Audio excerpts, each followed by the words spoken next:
What is good? So, in today's live, I wanted to talk about a couple of things.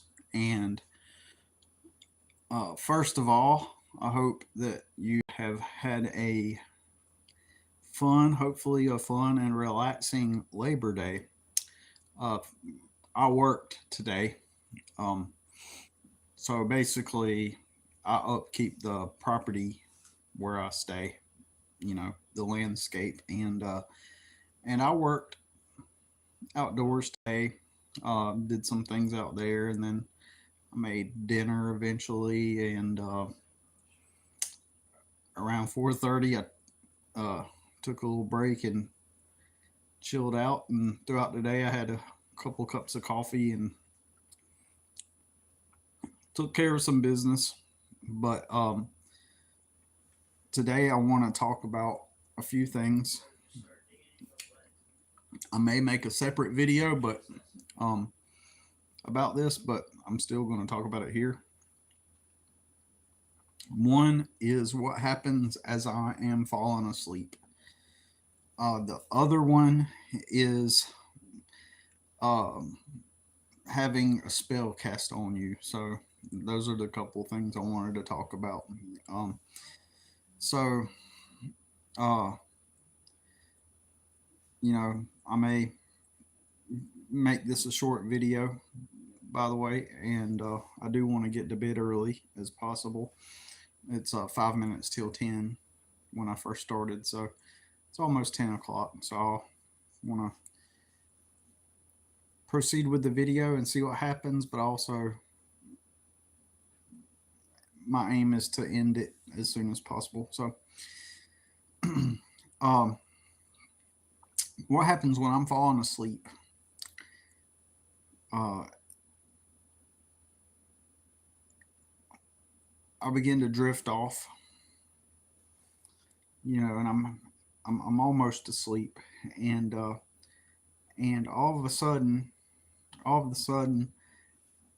I'll wake up, you know,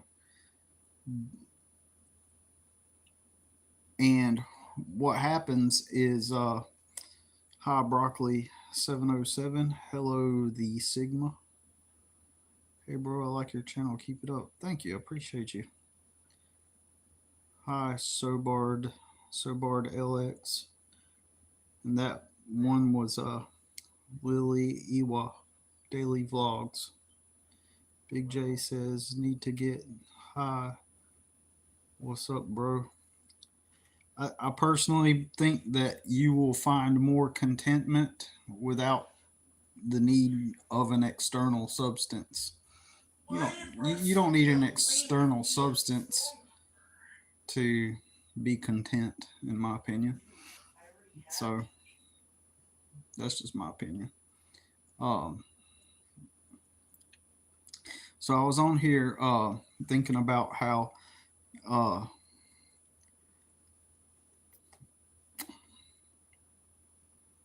hmm, lost 5 viewers after saying that. That's okay. It's not for everybody. Uh, this is not mainstream here. So what I was talking about was whenever I fall asleep, um, I begin, when you're just falling asleep, and sometimes you know how you'll wake up, well, and become aware before you completely fall asleep. Well, I will have these brief flashes, but they're not like dreams. You know how when you're falling asleep and you are aware of your surroundings, like say you're in your bedroom and you are, you know, laying there and you are aware of everything in your room or wherever you're sleeping at, whatever is in the environment, you're aware of it. Well, what ends up happening is I will wake up and I will have the experience of it being an entirely different life, right? Like it's a total another reality, and it's different ones. So, like, and brief little scenarios, if you want to call them dreams. You can call them dreams, maybe, if you want. But they are these brief moments where, in that moment, I have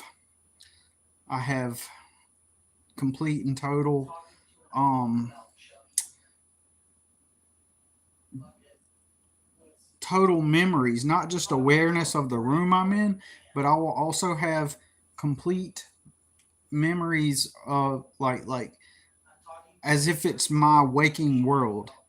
Like there's a certain place I'm sleeping in. There are certain people I know, and like I'm aware of my surroundings beyond just the room, as if it's an entirely different life. It's crazy. And then I'll drift off to sleep, and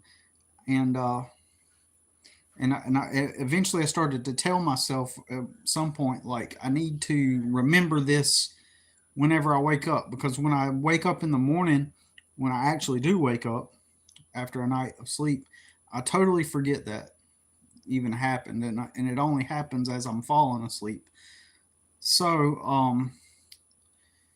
uh so that's something that it's kind of wild, because it doesn't feel like a dream. It feels like a real reality. So, Big J, uh, you said you should look into Robert Monroe or Hemi Sync. It might intrigue your interest in dreams. Okay, I'll check it out. I've heard of Robert Monroe and Hemi Sync. I've heard of that. The tapes. Um, I will revisit that. And now that you mention it, and see if there's anything new to discover. Is there anything about Robert Monroe or Hemisync that stands out to you that you find interesting? Um, the Drifter, hi, what's up, the Drifter? Hey, what's up, Poshua underscore pro 2012? Um, what is up? That's cool. Hey, you subbed. Awesome. I appreciate that sub. That would make you around 201. Um, my channel a couple nights ago hit 200 just as I went on live. So good to see you here. So I was just and Big J, I was I'm looking forward to, if you want to share anything about the what I mentioned about the Robert Monroe, and or Hemi Sync. So I talked about that as I phase in and out of dreams. The way, okay, I'm gonna read your comment, Big J. The way he explains the dream state and how it affects your body. For me, it is about seeing possible past or present lives, but it's kind of out there. Okay, that's cool. That does sound similar to what I was talking about, huh? Or or relate related to something similar. Very nice. Keep up the good work. I hope your YouTube channel will do good. I appreciate that. Thank you. Um. So yeah, I talked about that. The dream thing, and then the other thing is spells. Okay. So I had a weird week the week before last, where um, I was creating a rap. Okay. Um, I was creating a rap. Okay. I've been working on it for about maybe a month now, or maybe even 6 weeks that I've been working on this rap, and I'm almost done with the lyrics. Right. I'm down to like the last verse, and I'm not a rapper. Right. I do like hip hop and some rap, but like I'm old school. Like I come from like the '90s, like 1992, right? I don't like a lot of the modern stuff, but I was kind of prompted and inspired to do a rap actually. So I've been working on it, and and uh, if people like it, I will attempt to record it. Now, I am using somebody's beat that I found on copyright free, no copyright royalty free beats. And, but anyway, so I'm working on that, and it's causing me to focus on certain things. And, and I'll get back to this story in a minute. I just want to read the comment real quick from Big J. Do you get a lot of deja vu moments? Not a lot, but I have had them. I've had a number of them. It's crazy. I should have written those down over the years, so I could remember um, those moments. What about yourself? Do you get a lot of deja vu moments? Um, so back to the rap. So I'm focused on this rap, right? And so in the rap, I have a verse where um,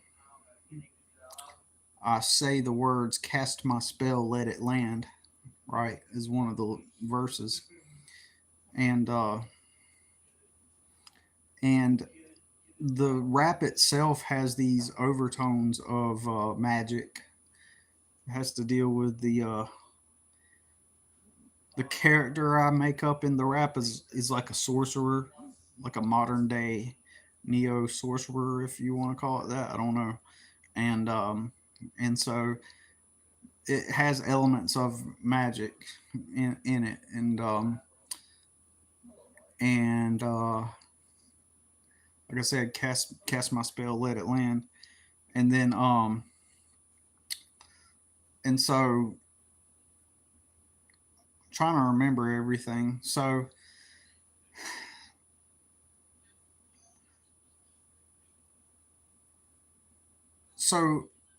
I'm feeling it, if that makes sense. As I'm thinking of the song, I got it on repeat in my earbuds as I'm working, and I'm practicing doing the rap as I go, right? And as I'm working and stuff, and and it's on, like I said, automatic repeat, so I can keep practicing as I'm working. And I begin to feel like a negative feeling after it was lunchtime, and I lost my keys. I was spreading mulch, an enormous property, right? And I lost my truck keys. I went to go grab some lunch, and then I only to realize that when I went to turn my truck on, my keys were just missing, and I was like, "Oh crap!" I've spent 4 hours out here spreading mulch. Um, so I got my metal detector out, and I went over the entire area where um I mulched that day, and no results, no metal. I spent 2 hours looking for my keys. So eventually, my customer, I got her to take me to O'Reilly Auto Parts, and I got a new key um, ignition switch, basically, and to install. But then I figured out a trick on how to not have to install it and use the keys from the new ignition switch that came with it to get my truck started without having to change out the ignition switch. And I kind of felt that was like a curse, it gave me the impression it was like I was so focused on that song that day. I feel like losing the keys was some kind of polar energetic contrast, right? Um, if that makes sense. So I was putting all my energy into that song, and then the loss of the keys was like a hit back, like a polar contrast, right? Um, Good vibes, and then the counter vibes, which would be me losing the keys. So so I kind of felt it was a somewhat of a spell being cast in a way. And the next part might gross some people out, so Just going to let you know in advance. I'm going to continue this story, but first I'm going to read some comments. I want to welcome Kirk, Captain Magicono. That is Kirk from Metaphysical Truth in Games. He says, I used to get deja vu quite a lot years ago, but haven't had it in a while. Lots of other sync stuff, obviously, though. Yeah, like it's crazy. And Kirk and Matt was saying on his channel, I think, or somebody was, I think recently, where as we get near the end or whatever, like, or somebody was saying, it might have even been Rudy, where he was saying, somebody was saying that as we near the final stages of the simulation, like things become more chaotic, right? And the synchronicity will increase. Um, and in my mind, I picture it as the reality loses control of its ability to maintain frame. It loses its ability to maintain the control and the power, and we can access that. So Big J says yes, and it feels like I lived a life I've never lived, or I'll do something that I seen in a dream I've forgotten about. Okay, I see what you're saying. That makes sense.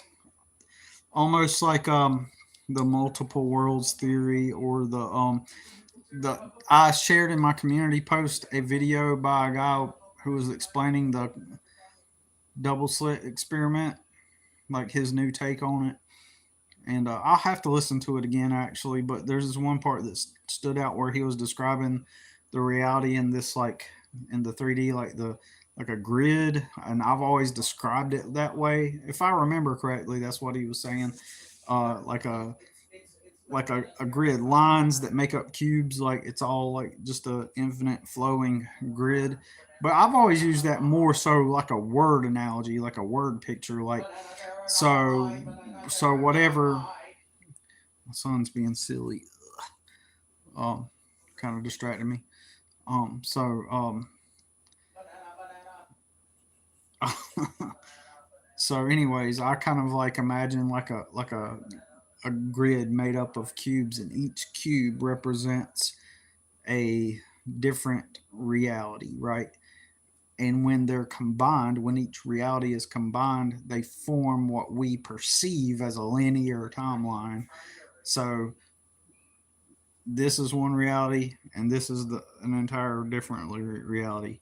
You know, each time I move, it's a new cube, and when you put them together, it forms like a third dimensional film strip, 3D film strip. Nice thin brown line hat. Yeah. You know the real reason why I wear this hat? You won't. For I'll tell you in a minute why I wear this hat. But let me tell you, I've had cops in my face. I've had cops threaten to put me in prison for 30 years. I've had cops a couple, 2 or 3 times threatened to throw me in jail or prison, and for different reasons. And I've been in a room surrounded by agents of the state with big cops that are way bigger than me, getting in my face, threatening me, trying to intimidate me. And I've witnessed and seen corrupt cops. One time I walked into the county jail to get some papers, some files, and I just walked in, and then I stood there for like a few minutes as the two sheriff deputies just sit there. They're both looking at a phone, right? They're not even paying attention. I could have walked in there with a weapon or something. And so they walk in. I mean, I walk in, and they're just sitting there, just oblivious to the fact that I'm standing right there behind them. And I'm watching what they're doing. You know what they're doing? They're scrolling. They're on the internet at the county jail website, looking at all the hot girls that are currently incarcerated, And I just remember they had this one girl up, and she had like blonde hair, I believe, if my memory serves me correct, and they're just like, I wonder what she in there for. They're salivating over the attractive female inmates. It's so pathetic. It's pathetic. And I have met a few good dudes that were also cops. So in my life at this point, I've experienced so much corrupt government agencies that it's hard to perceive cops and all the systems as being systems of good. So, uh, so um, the only, you want to know why I wear this hat though?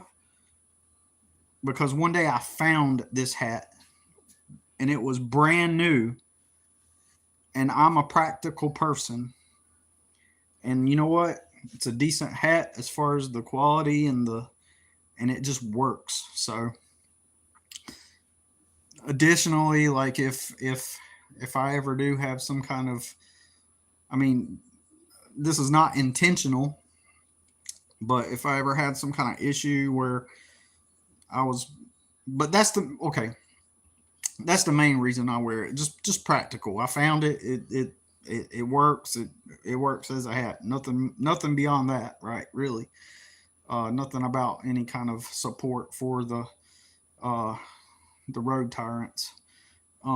But uh, uh, I'm saying this in addition. Like if I ever ran into an issue and there was a cop involved, he might think that, oh, he supports the blues, so it might shave off some potential threat by appearing to support cops no matter what, like as some people do. Some people, they just by default support cops. Some people are so religious or Christian that it's almost like if you are a cop, it means God has ordained you because God ordained the government. It's almost like by default you get saved Christian status just because you're a cop. Like, oh, you're going to heaven no matter what. It's almost, I'm just exaggerating a bit.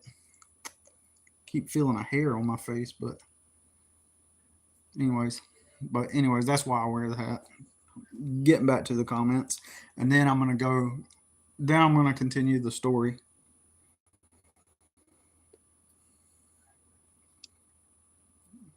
But I appreciate the comment, Aperonium.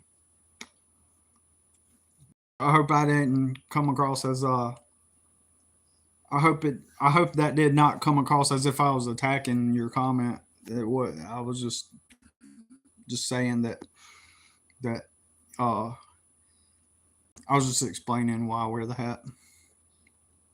Howdy, howdy, Rudy. Post Nostalgos has entered the building. Captain Magicono, Kirk. So, did you eventually find your keys? Rudy mentioned that his keys weren't magnetic. Oh, okay. Um, I did eventually find the keys. I'm going to continue that in the story. Aperonium says, I feel you. I feel you. The system is clogged and useless and toxic individuals. These agencies don't incentivize the right people to join, and obviously very little oversight. That's why it sucks to interact with. So check it out. Um, the I don't know. At one point, um, either I looked it up or somebody, might have been a little bit of both, but I think I looked up or I seen a video about it where they were overviewing. They were. I just remember looking at police training videos, or propaganda, uh, recruiting videos is what I mean. So I was looking at the different recruiting videos, and some of the videos for recruitment are soliciting for a certain type of person that wants to interact and be involved in the community and bring peace to the community and make sure the community is safe. And that was their approach in their recruitment solicitation, right? Their recruitment propaganda to try to draw that type of person into uh, having the desire to enter into the academy to become a cop, right? Then other recruitment videos, the propaganda videos, shows like the whole video is just this hyperbolic GI Joe, like, but not even GI Joe, uh more like, yeah, tough, you're gonna knock out the bad guy, and it shows them like, it's got the electric guitar, like, and they're like doing push-ups, and they're going climbing ropes, and then they're like hitting people, they're getting tased, and it shows them shooting the guns, and so they're literally looking for somebody that wants to get in there and commit violence. So they're trying to attract that type of person into the force with their recruitment propaganda, right? So it's crazy. It's crazy that they would make videos that would appeal to someone that wants authority and wants power over others. And those recruitment videos clearly showed that that's the type of people that they wanted recruited. You know, and it's kind of like you need people that are actually tough and are going to be tough. You know, and you need strong people, right, to be recruited and to be employed. Uh, you need strong people, so you don't need weak people because of the job. You need big and strong people for the job. But so I can understand to some extent of creating like a recruitment uh, video that would appeal to someone strong to some extent, but at the same time, it's like, you know, you also got to find someone that wants to contribute to society, not control people. You know, it does attract a lot of narcissists. Rudy says good cops are few and far between. Yep. Kirk says it's amazing how almost everything eventually leads to ogling over women. Yeah.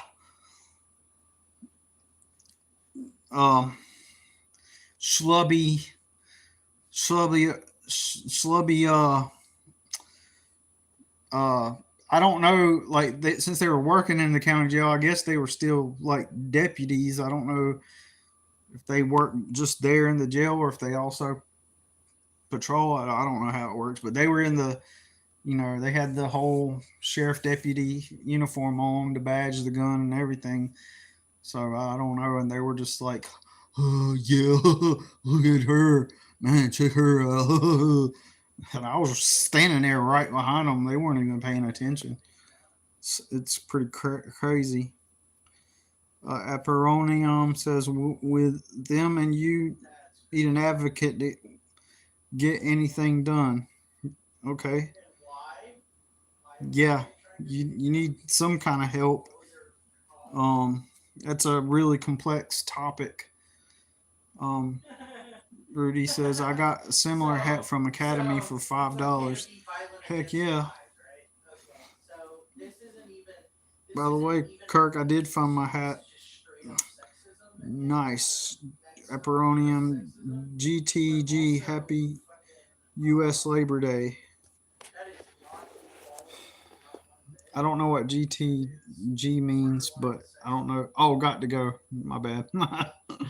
uh, see you, mate. The female obsession. LOL, aka internal anima obsession. Guys obsessed with their mommies. Yeah, obsessed with the female, huh? That's pretty interesting.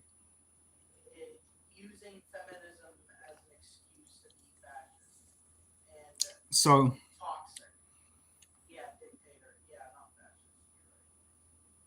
so continuing on with the story, okay?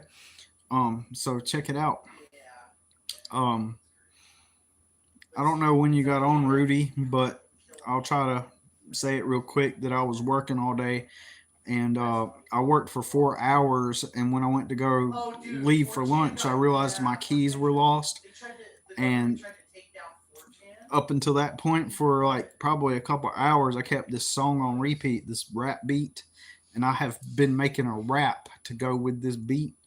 And and the rap itself includes some magic overtones. It includes a character that is like a sorcerer, and he's casting spells in the rap, and uh, and so I energetically I was immersed in it as I was doing the rap in my head. I had it on auto repeat, and as I'm doing the rap in my head, I'm like energetically I feel like I'm pushing something out there. And then I lost my keys, and I used my metal detector for a couple of hours after I realized my keys were missing. I searched for a couple hours, and I did not over the areas that I laid mulch down, and my keys did not appear. Uh, and so eventually, I got an ignition switch for my truck, and with a new set of keys to reinstall. And so I figured out how to do it without installing the ignition switch. Excuse me. Oops. And anyways, I managed to get the truck started, and I never found my keys. But when my keys were lost, excuse me, been drinking some soda. It's the hell of the internet. Shutting your door, bud. So, as soon as okay, let me get my thoughts back together. So when I lost the keys, as soon as I lost the keys, it kind of felt like it was like a polar energy shift, like that was caused by all the energy that I was putting into the rap. Uh, my focus was so strong. It was almost like something bad had to happen because I was putting in such positive energy into the rap song as I was imagining it and whatnot. Um, and it felt like a curse. Like it felt like somebody's doing witchcraft on me because I'm doing this song about uh, with a sorcerer that, and one of the verses is cast my spell, let it land. Okay, and as you know, I'm really not that much of a hip hop or rap fan, but for some reason I became inspired to do this rap song um, about 6 weeks ago, and I've been working on it while I work ever since. And so so then I go back the I skip a day and I don't go back to that property, and then a couple days later I go back to the property and I'm working on the property, and I still didn't I didn't look for my keys that day. I just, you know, uh, worked there. But toward the afternoon or after 3 o'clock, I decided to take a break, and I brought my coffee maker with me, and I made a cup of coffee. And this is going to be a gross part. So if you can't stomach, like if you're sensitive, I'm just letting you know in advance. This is going to be pretty gross. Okay, so I'm just letting everybody know in advance that what I'm about to say is just it might gross you out. So if you don't want to hear it, you might want to go ahead and exit exit now. So I'm having my cup of coffee, taking my break, and I go to so I'm getting ready to start working again, but I haven't finished all of the coffee yet. So I figured I'll just bring it with me and take a few sips every now and then off of it. But for a few minutes, I did sit down, and but before I got up and left, I took a drink, and then I felt something go in my mouth, and it kind of felt like paper, but it didn't feel like paper, and it was weird. But all this happened in like a second, so it didn't like take as long as it did as I describe it, right? So I I go, okay, that's not right. So my first thought in that microsecond was like a piece of the paper cup because I was using an old Starbucks cup, paper cup. I figured, well, it, it may be a piece of the rim of the cardboard from the cup, not cardboard, but whatever that paper material is, kind of fell off. But I was like, no, that's not it. All this happened in a second, right?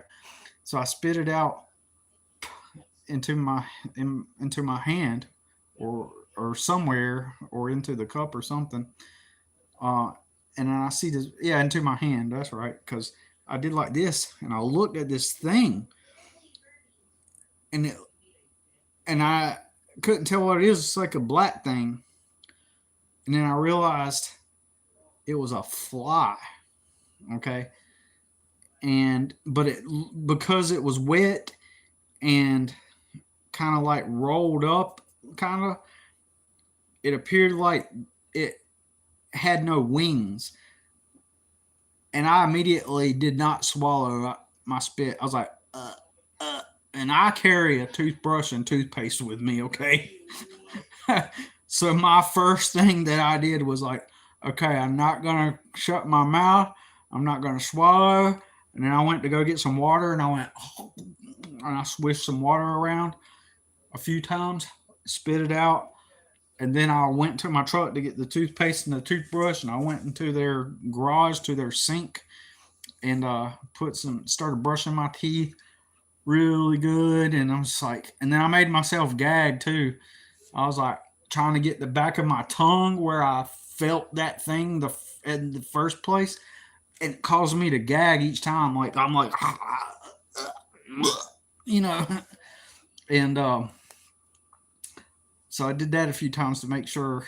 I mean, it was just so gross, and the first thing I thought of, like, somebody's putting a curse on me. Somebody cast a spell, and they're putting a curse on me. I got that impression again, like I had a couple days before that. So I was like, okay, that's fine. And I'd already spent like $36 on this new key ignition switch. It's still not installed. I'm just using the keys that came with it as my truck keys after I basically broke the former, the already existing ignition switch. I broke it on with some pliers so that I can use the keys that came with the new ignition switch. Um, so I've already, so this curse has caused me to have to lose money, not just the money from buying the switch, but because it made me lose like a whole day's, like a whole, like I'd already worked 4 hours. I could have worked an additional 4 hours, and and earned even more money. So I've actually lost nearly a couple $100 in all after, I lost the keys. So I've lost the keys, which is costing me like a ton of money that I need because I've got plans. I want to make some money to, you know, to achieve some goals, and so I'm losing that, and then all of a sudden a fly is. And the weird thing about it is I was looking, basically for the most part, looking at my coffee the whole time. It's not like I seen a fly and, oh, shoo, like it just appeared in my coffee cup for some reason. It's just almost like it just appeared. So my impression was that, but like I said, but I figured the wings might have been, because it was wet in the coffee, might have been just kind of like wrapped around the fly body. It was already dead, and it just looked like a little black rolled up piece of something. It was just ugh. I don't know how to explain it, but it was black and it looked like an egg, if that makes sense. So this is where this weird synchronicity happens. The next day I go over to my next customer, one of my regulars, and I noticed that his trash can is not in its usual place, but it's like set in a different place. And the part where his trash can usually is on the ground, I look down and I see a bunch of little black little egg looking things that look just like that fly. And I take a closer look and they're like little what appears to be eggs or pods, or maybe, I know this is gross. I'm letting you know in advance, y'all. I'm trying to let y'all know in advance this is gross. So if you can't stomach it, it appears to be little like uh, dead black maggots, right? Or little shells that the maggots were once in, but the shape of them and the size of them reminded, it was literally looked just like that fly that appeared in my coffee. And like, what are the odds of that happening, right? It's wild, right? It's weird, right? I've never seen that before, right? Ever in my life. It just doesn't make sense. And in my mind, I'm like, somebody's definitely got a curse on me, trying to put a curse on me or something, like, right? Because what are the odds that I would see that the next day? And what are those things? It's that, like, do maggots? I mean, I've never looked this up. You know, I probably should have looked it up. But like, do maggots like come out of some shells that turn black or something? I don't know how it works, but it just looked gross, and there was a bunch of them. Well, uh, so I thought that was weird. Um, and then somewhere after that, like the next day after that, uh, I was somewhere else. It might have been here. It was somewhere. I don't remember where I was at, but I remember looking on the ground and I see something crawling, right? And I kid you not, it's a freaking fly that appears to have no wings. And it's in that same shape. Um, and it appears to be a fly, like it got damaged or hurt or something. And I'm just looking at it and I'm like, that thing doesn't have wings, or it's deformed or something, but it's crawling on the ground and it is a fly. And then I seen another one, so I seen two of them and there's that shape again, and it's the fly again. I'm like, somebody freaking putting a curse on me, man. I'm telling you. Right, that's what it feels like. I was like, okay, this is some kind of weird vibes, and this was like not last week, but the week before last. So eventually, I went back to that property, that same the where the trash can, that was another customer was. I mean, where that trash can was that I was talking about, that was another customer.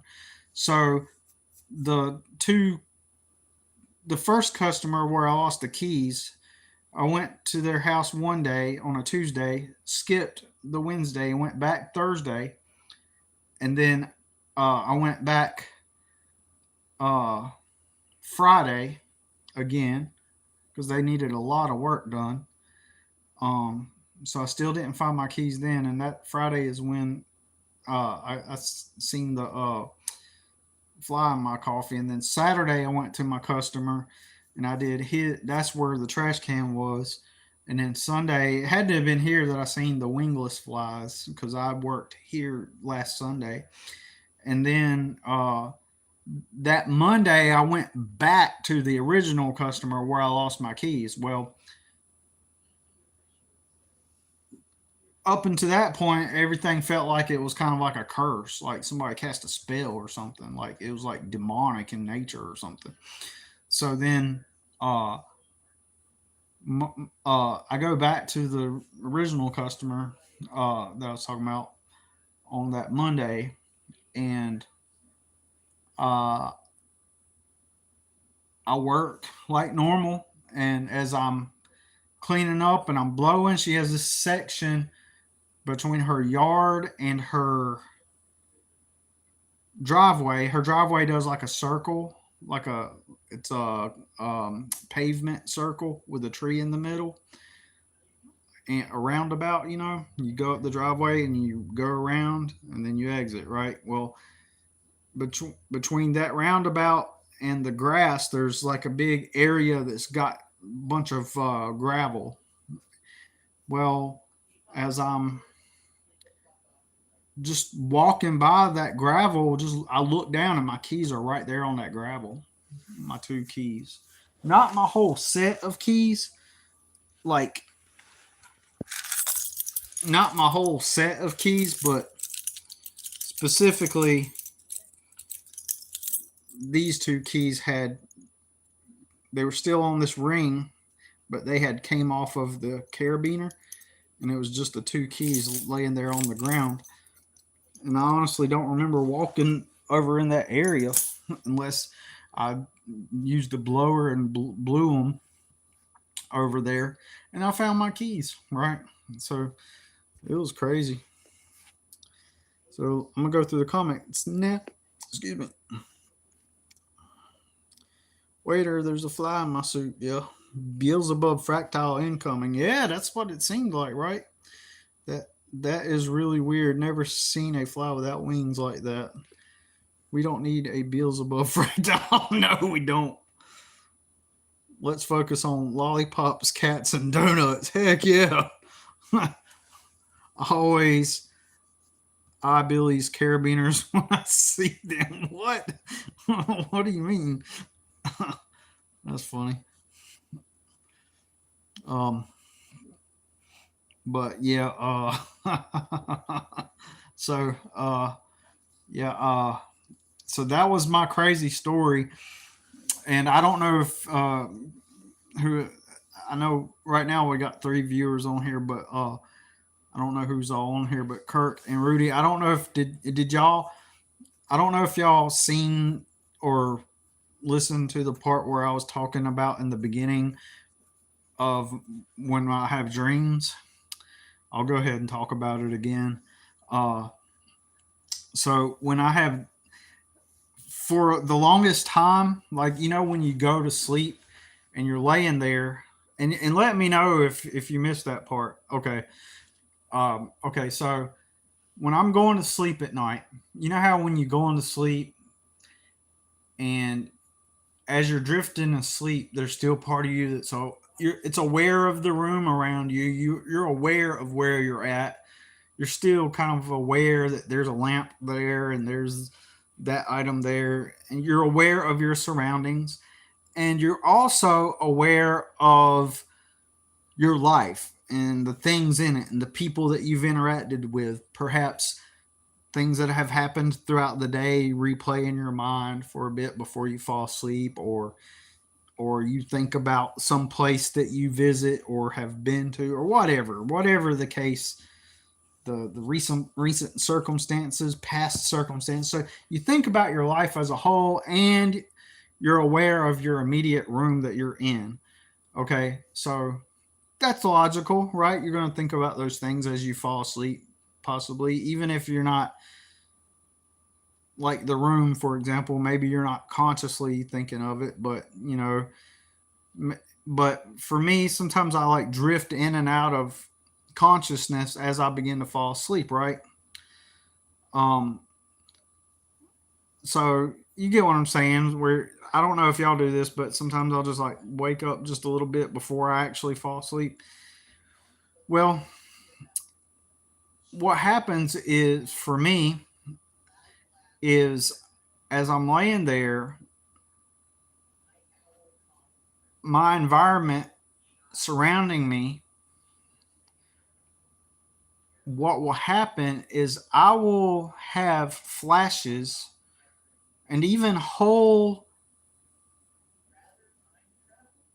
scenarios that flash through my experience as if I am as if I am living as if I have an entirely different life, as if I start remembering the events of the day, for example. As I'm laying there, I'm remembering the events of the day, but I'm half awake, half asleep. And then when I come to, what actually happens as I remember it, I'm like, wait, that's not here. That's an entirely different life, different set of circumstances, different set of people, an entirely different timeline, an entirely different uh, life. Like I'm in an entire. So you could say that it's like a micro dream that happens as I'm just falling asleep, but the way I experience it, it's as if like it's an actual real, like that's my life, right? And whatever that is, and I've had this a ton of times uh happen. And eventually what happened is I said to myself, like, I need to remember this someday so that I could talk about it. But what always happens though is because when I think that to myself, I'm already almost asleep. And then when I wake up in the morning, I completely forget about it happening. Even when I lay my head down at night, I always forget about that phenomenon. I always forget. And but there was a part in my subconscious, or both.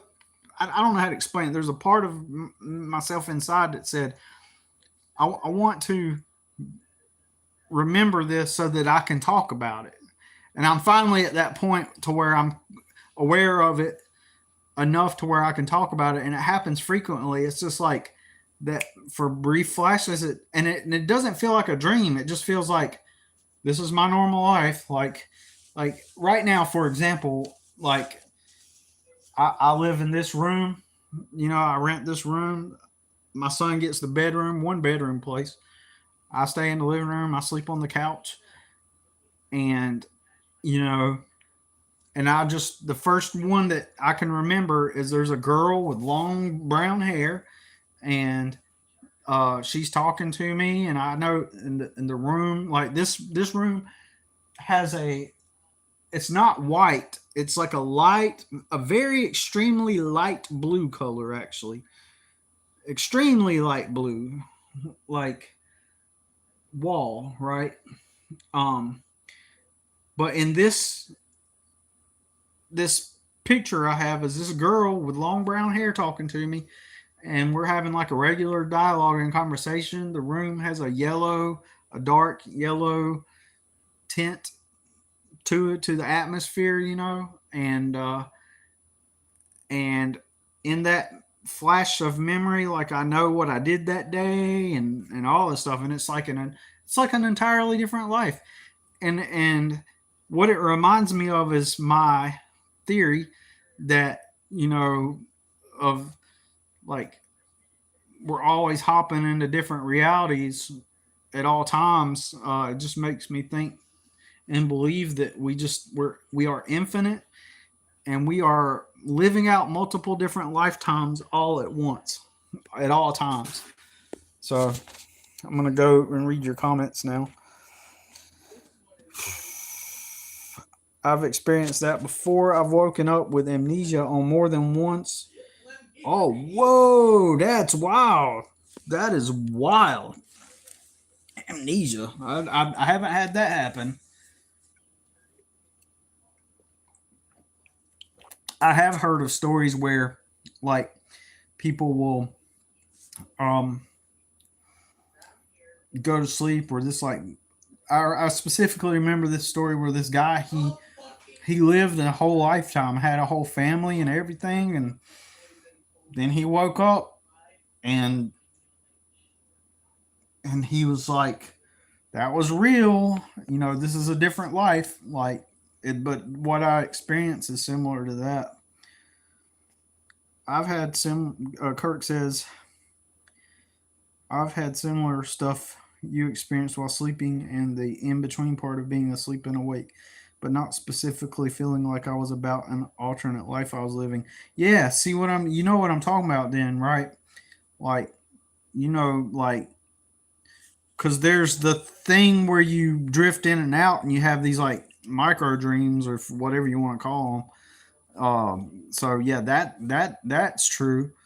Um, that's a real thing. But then what I'm describing, it's almost like when I come to, and I come to out of that, it's like that was a like I'm just remembering it as if it, hey, that's just my life. That's just what I did today. Because in that little flash, I'm thinking about the things I did that day, and and observing my surroundings, and it's like it's not here; it's somewhere else. I have had reoccurring dreams before, and sometimes occur enough that it almost starts to form a story, like an alternative life sort of situation. Okay, I see what you're saying. It kind of reminds me of my flying dreams. Like I don't, it's not the same dream every time, but I think I've spoken about this before, where I've had dreams where when these first started, I was very young, and I would jump up into the air in the dream, and I'd be stuck and I couldn't move. And then I just wait. Eventually, I'd wake up, but I couldn't move. But then, uh, at some point, I learned to kick my leg a little bit, and when I did, I moved up just a little bit. And it feels like, and I may be wrong, at some point somebody was trying to teach me to move my legs. And if I moved my legs, it would cause me to move within the reality as if I'm stuck in some kind of gel-like substance. Not literally like in the dream, like I'm not like in a gel-like substance. It's just that's the best way to describe the movement. And then over the years, as I got better and better at moving my legs into dreams, it caused me to where like I could go eventually jump really high, and eventually I had more control as if it were a skill. And over time I got better at it with each dream, and then it eventually got to the point to where I could just jump and soar up through the air above the clouds, and I'm in the dream and I'm above the I go all the way up above the clouds, and I'll look down at everything below me, and then I'll kick my feet a little bit, and then I'm able to fly. That's crazy stuff, and it's like it's a skill. Rudy says, "I wonder how my continued life will go, knowing what I know about people and relationships, or perhaps the socio relationships operate differently in another plane." I'm gonna read it again. I wonder how my continued life will go, knowing what I know about people and relationships, or perhaps the socio relationships operate differently in another plane. Hmm. What I know about people. That's. Hmm. In what way do you think that they would operate differently? Do you mean like just different depending on the circumstance, or fundamentally as beings? I guess. Yeah, I'll tell that story sometime on my channel. Look forward to that. I used to wake up and have like 5 to 6 different micro dreams within like an hour of just laying there in half awake, half asleep state. Hadn't experienced that in a few years. Yep. Yeah, I've had those. Um, like I've had like a lucid dream where like okay, so my dad had bought this double wide before he died, and we were living in it, and I was actually sleeping in the same room where he died on like a blow up mattress, I think. But I started to have a dream that I heard a loud knock at the door. Well, actually, here's the way it happened. It was a dream. I just didn't know it was a dream, right? Uh, this dream was so vivid and clear and lucid, right? Um, there was a knock on the door, and I heard somebody at the door, and I got up. It was just as real as right now, right? Just as real as right now. Heard the knock on the door, and I looked through the blinds, and I said, "Huh, There's nobody there. And in that moment, I became aware that I was in a dream, but it was just as real as right now, crisp, clear as real as right now. And and once I realized that it was a dream, I said, okay, here's what I'm gonna do. That girl I used to talk to in Mexico, I made her appear, and I held her hand, and we started flying. I told her I'm gonna fly, and then I was explaining to her, look, you in this type of dream you can change the shape of objects. And so I started flying down the hall of the trailer. It kind of morphed into like a single wide trailer. Uh, and then I was like changing objects with my hands and making things appear. Um, and I went to the end of the trailer. It kind of reminded me of the original trailer that we lived in when I first moved to this city back in 1995 toward the end. And then I woke up.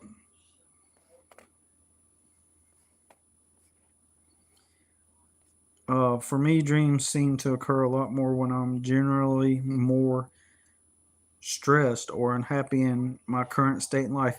You know, now that you say that, like that makes sense. It seems like when I've been more stressed out, I've had a lot of very. I mean, I've had a lot of colorful dreams, but it's almost like I can make that connection because I do remember having really colorful dreams. It seems anyway when I've been like in states of like where I've battled, you know, heavy depression and anxiety.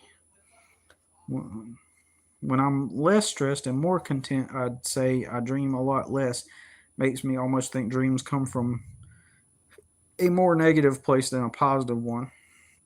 It could be like our bodies and mind, our body and mind attempting to heal itself. Maybe the dreams that, you've probably heard this before, where the dreams are actually helping with restorative, like dreams have I don't know if this is the right way to word it, but restorative properties, or or they act as a restoration modality within the nervous system or something like that. I don't know.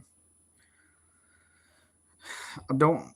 Rudy says, I don't know because I have no other frame of reference. Right now, male and female uh, operate. Rudy's referring to his comment about here about interactions between the previous comment that I read out. He says, I don't know because I have no other frame of reference. Right now, male and female operate in a particular way, and how others operate are based on the animus projection. I'm saying it may not even operate that way in our actual reality. Like your current social relationships are based on fake Christian drug users pretending to get along, but your actual life on another plane of existence is totally different. Yeah, that makes sense. Um,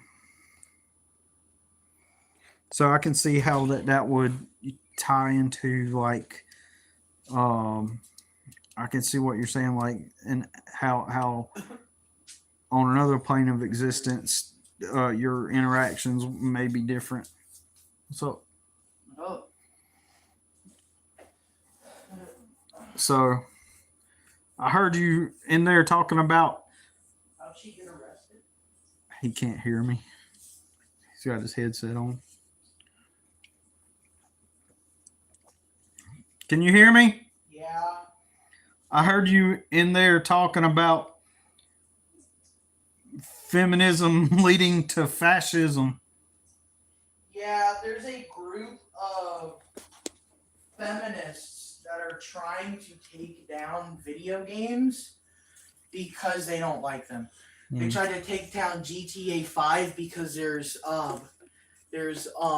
violence against women, Okay. even though GTA is literally Grand Theft Auto. Yeah. Like what? I mean, Kind of sounds It's like like it. it's Kind of sounds. I get. and they they tried to take down 4chan because 4chan allows. Oh yeah, right. 4chan the that has nothing to do with the feminist thing. But what's that feminist group called? Collective Shout. Hmm. They're trying to get games they don't like banned because of like feminist stuff. They're trying to ban games for being slightly oppressive against women, even though like it just feels like it's kind of like, oh, but if it's killing men, then it's okay. Hmm. You know what I mean? And it's like it's really Hmm. sexist, and the double standard is crazy. Yep. I was what was I talking about before that? What were we talking about? Oh yeah, you know the very first space crime, according to what Admiral said, the very first space crime was committed by a lesbian. The very first what? Space crime, like crime in space. Really? Yeah, she stole her ex girlfriend's identity Mm, in never heard space. about that. I know. You should try Klondike bar. They're really good. What would you do for a Klondike bar? Jump off the Twin Towers. Dang. That's kind of dark. Oh, I didn't mean for it to be dark, but okay. Um, Getting back on track with the topic. Dreams can be pretty cool, but many that I remember were pretty scary in that moment. Even had some pretty bad fever dreams when I had bad fevers a few times in my life. Those feminists are actually supposed to be Bible thumping conservative women. Yeah, I got a comment about that. Like, especially, I grew up around Protestant Christianity in the Southeast. It's just feminism is the overarching force, even though they might say that it's patriarchal. The underneath the surface thing that's ruling everything is the feminine imperative, right? It's what the women want, and all the men are just like doing what the women want. Everything's centered around, uh, under the pretense that it's like for God's kingdom. It's really just creating a structure that appears to be a patriarchy, but in reality, it's just the women that control everything uh, within those systems. Obviously, I know y'all already know what I'm talking about. He's talking about collective shout. Uh, 9/11. It's always been a matriarchy. Yeah, yeah. Conservative feminists is such an oxymoron. True. Leads back to the family units, nuclear families ruled by mothers. Um, y'all should listen to this girl, this woman,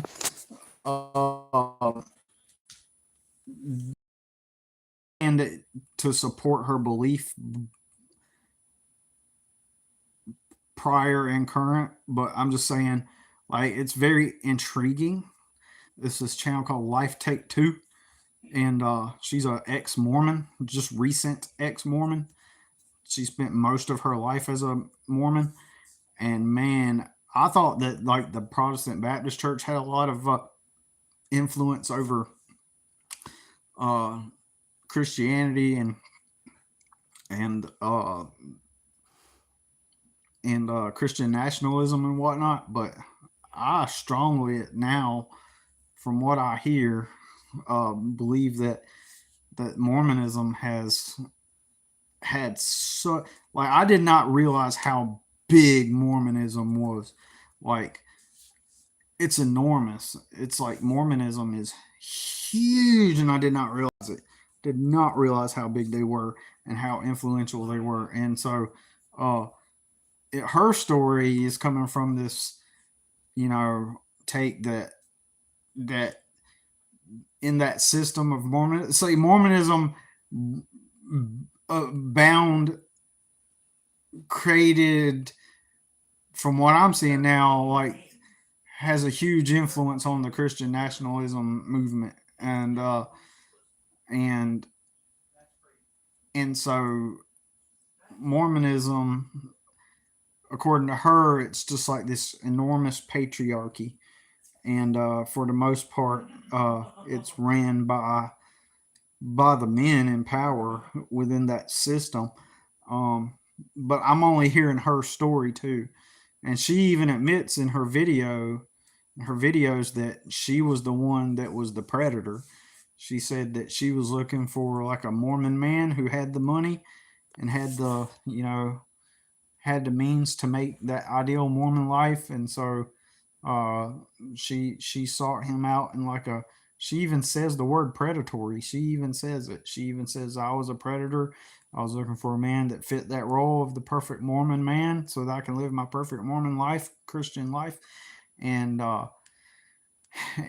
she targeted him, and but he ended up being very abusive too. But he allegedly got away with all this stuff due to the patriarchal structure of the Mormon Church itself. Basically, it enabled him to get away with a lot of abuse and stuff. That's still new to me, and I'm only hearing her side of the story. And even though she leans super left and feminist, uh, I still kind of like I don't know what word is best to use, empathize with her story, almost like she was programmed to become that. And in other words, I think she intense. She's trying to come from a good place. It seems like, and from what she describes, it is a toxic patriarchal system in that Mormon, uh, in the Mormon system. And but I am pretty sure that feminism plays an enormous role. Despite her story and what I'm hearing from what she's saying, I'm still going to argue that if I just kind of took some time to do some research, which I have not done, but I generally know what Mormons believe and their background and their history and everything, right? I'm just not too familiar with their current modern culture as it is within the society right now. I don't know much about it like I do the Baptists, right? So I don't know much about the Mormon culture. I just know, uh, I, I just believe that if I were to take a look into it, you would see a strong element of a feminist power within that social structure, more than a patriarchal one. And on the surface, it's just like the Baptists. It's just like it appears to be patriarchal, but it's probably most likely a feminist driven system predominantly in function, in action. You know what I mean? Okay. Leads back to family units, nuclear families ruled by mothers. She got what she deserved then. She became a feminist and is going to be taken advantage by someone else because she still thinks it's about the labels. Yeah, I get what you mean. Generally, don't believe what a woman says at face value, but there is usually truth buried between the lies. Yeah, I just think, when I'm listening to her story, I just think that I honestly think she was duped by the system, and the husband seems like he ultimately he rejected her according to her, and he ran off with like some younger woman at the end of everything, and he was cheating on her and everything. But you got to think about it too, like if you were a man, at some gut level, if your wife, you may, even if you don't know it consciously, if at some gut level, okay, if your wife So women are more intuitive, right? Most of the time, in a way, than most men, and so, but men have instinct where, like, if your wife got with you just for her own agenda and not like in this case with that woman, she had that agenda in mind, then that means she wasn't coming from a place of I like you and and and I like you as a man, as who you are. She's seeing what she could get out of the situation. At some level, that husband probably picked up on that, and there as a result, he probably could never genuinely and authentically love her. As a result, because at some level, he maybe at first he might have been emotionally swayed by how she looks, and because back then when she was younger she was very attractive probably. um he might have been swayed by her looks or whatever. I don't know. See, I don't know the whole story, so I can't say, but I'm just saying, like, at some level, even as a man, you could probably feel the inauthenticity of her, or her being inauthentic about her motives. And so maybe it screwed with his head psychologically, and then that, I'm not justifying it, but maybe it did push him to want to step out of the relationship, and he's searching for something else, because it's not fulfilling with her. I don't know, like, like we're talking about, it's like we only know her side of the story. She became a feminine. Oh God, I don't believe any of that. So tired of that dumb story they repeat. Always talk about the other guy and never about themselves. I think dudes not completely blinded by their puppy love are able to sense when a woman is using them rather than genuinely wanting to be with them. So so that's what I'm trying to say, is that, like, you got to think, like, with most dudes nowadays kind of being the schlubby hubby, uh if most dudes kind of are affected by that virus, the schlubby hubby virus, the Kevin James virus, then they wouldn't pick up on that. You know what I'm saying? They are too in their feminine. They're too much into their feminine, and it's almost like if they are Kevin James, Big Bang Theory mentality, everybody loves Raymond. Like, if they're in that mindset, then they're not going to pick up on those things. They're going to be Mr. Ideal, Mr. Idealistic. And they're not even, because you got to think, those types of dudes, they don't even have much experience either. And so, like, a man that does have social experience in that way and experience with women is going to pick up on a lot of things that, like, those guys won't even. I believe people like us would pick up on that. You know what I mean? I think dudes not completely blinded by their puppy love are able to. I think dudes not completely blinded by their puppy love are able to sense when a woman is using them. Yep, that's what I was trying to, rather than genuinely wanting to be with them. Yep. Instead of CV, we got KJV, Kevin James virus. That is crazy, dude. The KJV version.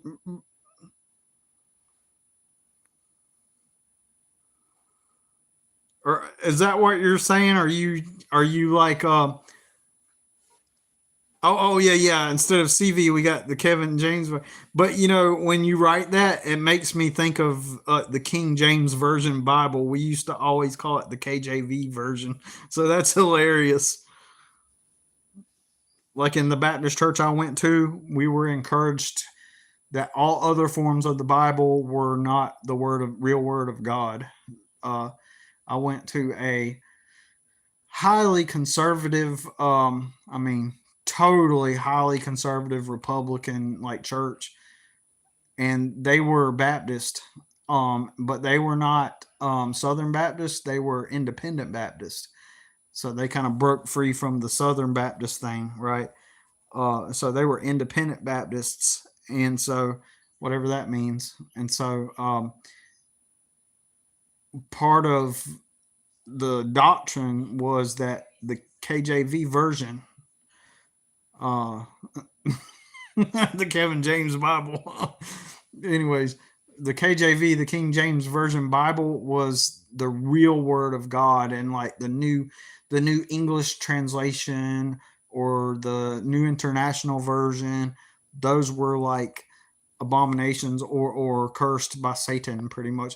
Like, there was even a video where allegedly, I used to have this video, it was on tape, where there's some kind of Bible verse that says something. I may be wrong about this. That like if you uh, mess with the Word of God, like God will remove your tongue or something like that. I may be wrong about that, but anyways, um, there's some verse where you don't fuck with the Word of God or something bad happens to you. So allegedly, all of the men who made their own interpretations of the Bible outside of the King James Version, something bad happened to each of them. Each of them all lost their voices. The guy that did the New International Version interpretation lost his voice. The New English translation lost his voice. And on this tape, they list off all these men that have the different, even like there's the KJV, and then there's the NKJV, which is the New King James Version, right? Something like that. And so basically, in this video, it was like all like all those men lost their voices and were unable to talk because they fucked with the Word of God. The boomers and Gen Xers are super blind to how their wives act. Yep. Forgot about King James, but that works too. That's so hilarious. The KJV Kevin James virus is the King James Bible. Forgot about King James. That works. I thought that was part of the joke that Kirk was making. Yeah, I thought that was too. Yeah, that's hilarious though, right? That's pretty funny. That's pretty awesome. Now, every time I think of the King James Bible, I'm going to think of Kevin James.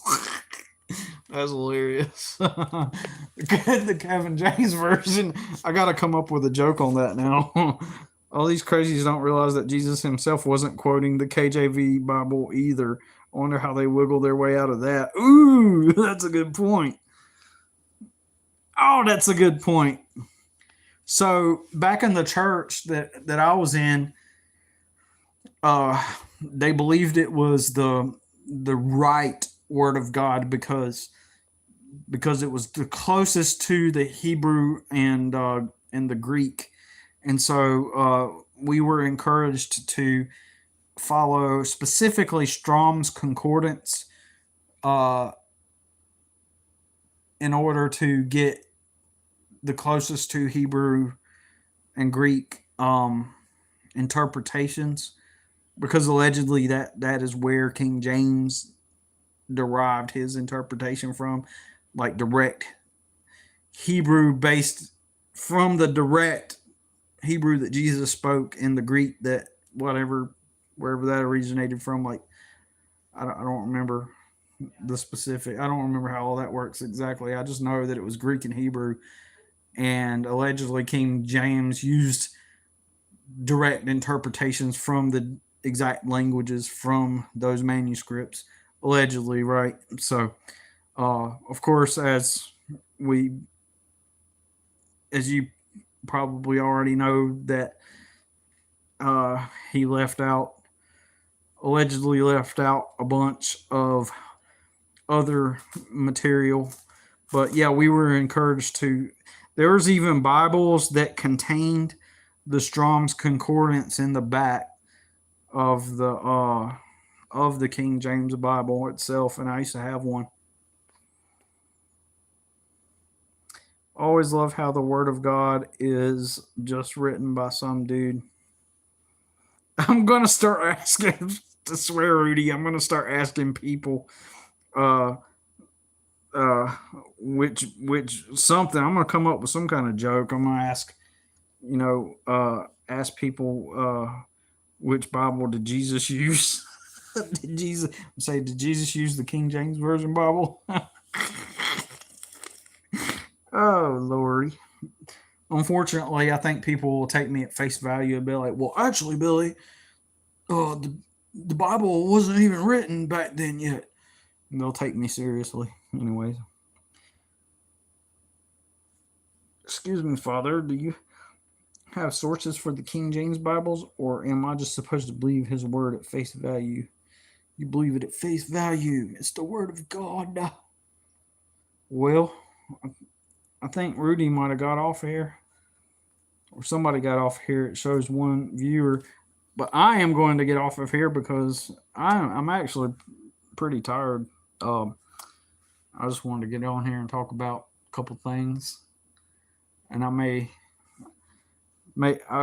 should just go ahead and make this video public because um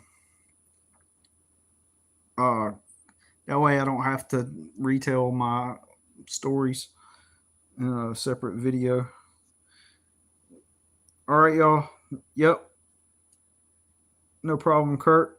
Take it easy, Rudy. Y'all take care. We'll see you in the next one.